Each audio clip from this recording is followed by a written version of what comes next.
with a weapon and try to get his money back, right? And he attempted suicide. All the private investors, they're gonna say, am I gonna invest in it? This is too dangerous. She got jailed for it. She got punished. So the lawyer got punished for trying to exercise.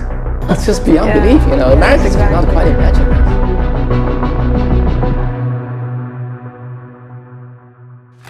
So I want to talk about this because we know that the government, obviously, there's no accountability, but seems like they don't have a solution for this real estate problem. Because if that is the reason that this whole thing is causing, I mean, why can't they just fix the real estate? Why is it so hard? I would say China is a half-cooked, system. It embraced a free economy only half-heartedly because the state-run economy just didn't go anywhere. Mm-hmm. So, but after they embrace it, they always have suspect about it because as the free enterprise grow, those owners become powerful. Then the government becomes suspicious about them. Then at a certain point, this started at 2017. Actually, back to 2001 when China first entered WTO for nearly about 2 decades or 15 or 16 years. The private economy has been developing pretty well. Although you got big, state-run companies in China, and the government always emphasized on the importance of those companies, but it has been the private sectors that provide the jobs, provide the dynamics, provide the growth, provide the export. Export is good. But back in the 2017, which about 7 years ago, the China leader like Xi Jinping and his central committee just think, they are too powerful. They start to hit on them. Once they hit on the private, companies just like Ma Yun, right, in the Alibaba, that will immediately send a very clear chill across the entire nation. All the private investors, they're gonna say, am I gonna invest in it? This is too dangerous. Okay, all the enterprises, do I want to give everything I have to grow this startup? They just stop everything. But not really just Alibaba. They hit industry by industry, hit 3 or 4. You're talking like different sectors, not just one sector, different sectors. Yeah, this is one thing is called like post-school education, private education. They hit on that. They hit on high tech. They hit on this China versions of Uber. Okay. Oh yeah. The Didi, right? Didi 打车. Yeah. They artificially destroyed the most vibrant private sectors in China, and send out a clear message: the government don't like you. Be careful. When you make some money, wrap it up and run away. So that doesn't build long-term confidence for people, right? Because not at all. If you're not in it for 30, 40 years, you're in it for 5 years, who wants to, everybody's just going to do what you described, right? Just run away with the money. Yeah.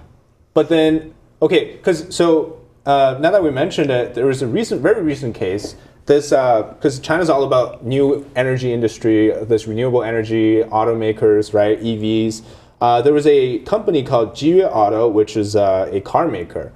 They got investments from Baidu, which is China's version of Google, and also the actual car maker. I forgot who it was. It's not BYD. Geely. Yes. Geely does the actual car making part. So it's a company under Baidu and Geely, and they recently declared essentially that they can't. So this was December 19th, that they basically cannot pay workers for the month of December. But they promised, at the time at least, that they were going to get compensation of N+1 when they came back in January. But then, unfortunately, it seems like a lot of the workers got laid off eventually because the company they're not getting any more funds. And what's interesting is that because it's an EV industry, right? Yeah. It's supposed to be China's top #1 export right now. Even that, some companies are having trouble with. So it seems like this problem is not just in the real estate. It's not the only issue, right? Yeah. That's another harm by this so-called state-run economy or economic policies. When the party decide that EV is the industry to go, everybody rush to it, and all the loan open up their book and just just invest in it. It's not a really free economy, generated boom. Okay, people just rush into it. There's no real market. They just keep producing it because money is free. Mm-hmm. Okay, the government give them the money. And then they took those loans and then they produce those such companies, such cars. And then as they saturate China, they try to sell out of China. Yeah. And then European, they are not happy. You are undermining our entire EV industry. They just say, I'm gonna set up the tariff and then stop you there. Yeah. And the U.S. simply say you have no way to come in here. Okay, the tariff is so high. Yeah. So then they just lock themselves into a debt phase. So then company like Jiyue, when they first started, they really boast off how they're gonna be the history and so on and so forth. But there's no strong economic or market basis underneath them. It's not like they give warning saying that we are in trouble. They said we close today, we stop function today. They just do that. That's why the people are so mad. There's no severance package. There's no compensation. There's no pre-warning, and then of course that this just overdue payment, right? The salary, the wage. What do they do? So they have to resort all kinds of ways to give pressure to the company management, give them at least something. They even pull plug off those monitors and move it away. Moved home. They think that we can just make up. Some of the female workers brought home socks from work because that was the only thing they can get from the company. It's just beyond belief. Americans cannot quite imagine this. Yeah, because also that company, they had just launched a car back in September. So September, October, November, 4 months, they went bankrupt. That's all it takes. It was just 4 months.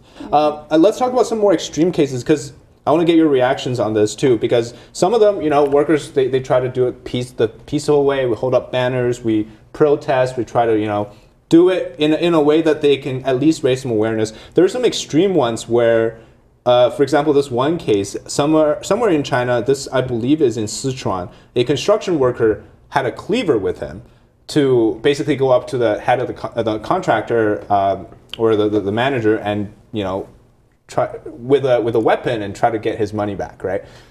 Is that something that? Let's start with. Do you think this is extreme, and why do you think he's resorted to this? And also, do you think that, I don't want to promote violence, but should people be more, active in the way that they try to get their money back? First of all, I think definitely this is an extreme manner, and why these workers resort to this kind of extreme measures to ask for what they have is because they basically have no other options. They have nowhere to seek help. I saw in a case also a worker, I couldn't remember which industry he is, but he just tried every official channels that he could think of, but no one helped him. And he eventually decided to, take matters into his own hands, and he attempted suicide. Yes, and tried to force the employer to kind of pay enough attention. Like in front of the employer? Yes, yeah. But it worked. The employer promised that we'll pay back what he was owed, but he got punished. So this is not finished yet. He got punished instead of getting the justice. He sentenced to 6 days. Wait, the worker got punished for doing that? Yes, exactly. By the official, by the authority. Yeah, by the government, local government. And in the name of, I think, so-called malicious wage demands. Interesting. So you don't get paid, you ask for your money, your wage, and then you get jailed punished, for it. Yes, and silenced. That's interesting. So this is a vicious cycle. If I get what you're saying, it seems like people feel they have no recourse, not only with their employers, but they have no recourse from the government. If they appeal to the government is best case with their employers, and not with them, and they can't get justice anywhere. And I think, you're the experts, but I think Lao Tzu said something like, if the people are not afraid with death, you can't threaten them with death. So when people see no hope, they can do desperate things. It's very true. I mean, what can you, because in the United States, right, you have the Second Amendment. You can take arms if things get to that level, but obviously there's also other, but in China, we hear this a lot this year, especially not 2025, but 2024. We hear a lot of cases with just indiscriminate rampages with cars, with people. I think January 1st or January 2nd, or actually it might have been Chinese New Year's last year, 2024. There were murder rampages everywhere in China. a lot of that contributes to this too, because people seems like they have no way out. So why worry about their own lives if they? There was this movie with Michael Douglas, I think, No Way Out, many years ago, where I don't remember the plot, but he's a guy that loses everything, and then he's in his car and goes on a rampage. Nothing to lose, right? No way out. So I think when people feel there is no way out, that's scary. Yeah. That's scary for a society when people feel that. Yeah, I think, David, the example that you mentioned is very, telling. The case you mentioned about is in the Sichuan Chongqing, in the southwest city. Okay, and over there, basically when you are around, your boss owe you money and you have no way to get it back. You cannot hire an attorney and go to the court, because the court listens to the party, and the party probably will just tell the court, just take care of our businessmen. And then you don't have a union to help you. Yeah. Then you got these people who owe you money, and you can hurt from the remotely. The boss tried to just overpower him. The words are very abusive, and he got this cleaver in his hand. He was just cornered, no place to go. Then he finally just waved the cleaver and cut his throat.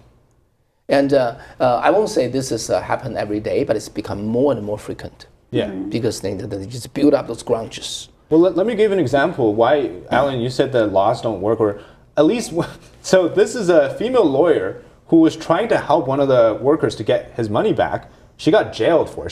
She got punished. So the lawyer got punished for trying to exercise the rule of law, well, the lack of rule of law, I guess, in this case in China. But so the court is with the government, and even if you're a lawyer, because the very prominent case, right? Lawyer Gao Zhisheng tried to speak up about human rights in China, according to the law, the Constitution of China, but the court is never on the lawyer's side. I don't think he's been heard of for like 20 years, right? No. He's been kidnapped, put in some secret jail, and nobody's heard from him. Yeah. Yeah, they said this lawyer, especially human rights lawyer, are the most risky profession. You try to help other people, prevent, from, to avoid them going to jail. Chances are you got into jail yourself. It's very common. This is, So final question for everybody then is, what do you do, or if you have any tips, what do you do in this case if, God forbid you run into this problem in the US or other countries, but what would you do if you were in that kind of position and you really need to seek to get paid, right? You need to eat, you got to live, but your employer says, we can't pay you, we just can't do it. Like, what would you do, Letty? Escape. That's why there's to escape there. That's why people are treading across South America, yes, the Darien Gap to go up to the southern border. I really couldn't think of other way, because no one might be able to help in that system, especially currently, like the whole system in China. What people do if the economy is not that good, but expenses, the bills still need to be paid, right? Yeah. So like the government is squeezing every penny out of the system. So in this case, the economy, what I see, is going downwards. It won't recover. Yeah, it won't recover. So what else people can do? Well, let's say Letty already escaped and I have no way to escape. What do I do? How about revolt? Indeed, I think this is only in the, very back mind of people. Chinese people has been really, really overpowered by the party for so many years. The last resort they can think about is revolt, because they think the government is too powerful. So a lot of people ask me this: why won't Chinese people revolt against all of the societal pressure against them? Yeah, actually, believe it or not, the Chinese government, they rule, the way that they conduct ruling or governance is not something that we can imagine here. Okay, they rule through terror. They kill, tens of thousands of people in front of them publicly to scare people, just scare them off, have them back down. And they know how much length the government can go. So unless they really, really have no other way. And sometimes when they, kill officials, it's really on the impulse. It's not premeditated. It's even more scary for them to premeditate something like that, some revolt. So they just put it in the corner, and then with one swing of the arm, they kill certain officers. So, but indeed, it's a matter of courage. Okay, the courage, over terror, and only in that you can take things into your hand. Indeed, I think that everything we talk about here is systematic problem. Yeah. Okay, and that's created a lot of suffering and it will create more. And over here, I think Americans or Western world, we think, China is the number 2 economy, is so powerful. Actually, if you just open up the surface, you look into that, there's so many problems there. That's true. Yeah. Tammuz?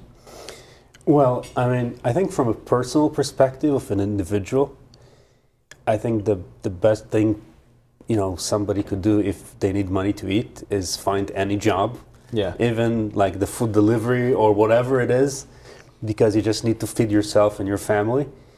But in terms of recognizing the problem, I think we all agree that the problem is not China and not the Chinese people, but the CCP, the Chinese Communist Party. So what people need to do is to distance themselves from the CCP.